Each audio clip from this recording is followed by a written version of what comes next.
Rotator cuff injuries aren't just for baseball pitchers. Rotator cuff injuries are quite common for anyone involved in repetitive overhead activity or heavy lifting over a prolonged period of time that may irritate or damage the tendon. So the rotator cuff is a series of muscles in the shoulder that help you move your arm up and move your arm around. An injury to those muscles can cause some pain or some limitations in how much you can move your arm. Rotator cuff injury can result from a single event like a fall or lifting a heavy object or repetitive wear and tear through the years.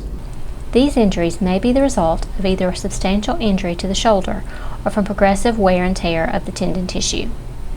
Signs you may have a rotator cuff injury include a dull ache deep in the shoulder, pain that makes it difficult to sleep, difficulty combing your hair or reaching behind your back, and arm weakness. So anyone can get a rotator cuff injury, but there are a few individuals that are a little bit higher risk than others. People who are over the age of 60 or 70, folks who smoke are a little bit higher risk, people who are involved in jobs that involve repetitive arm motions, lifting heavy objects, or people who even have moms and dads who have rotator cuff injuries. This can also run in the family. The good news is surgery is not the only solution to a rotator cuff injury.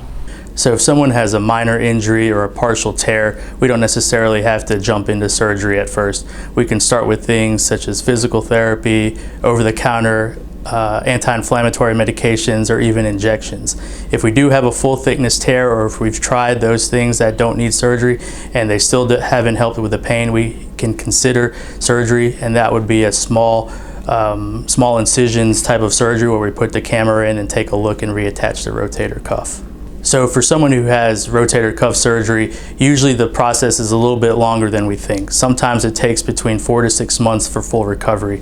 But that being said, you'll be moving your arm about six weeks after the surgery, and then we'll start you on physical therapy around that time as well. To schedule an appointment, call Rapides Orthopedic and Sports Medicine Clinic at 443-7622.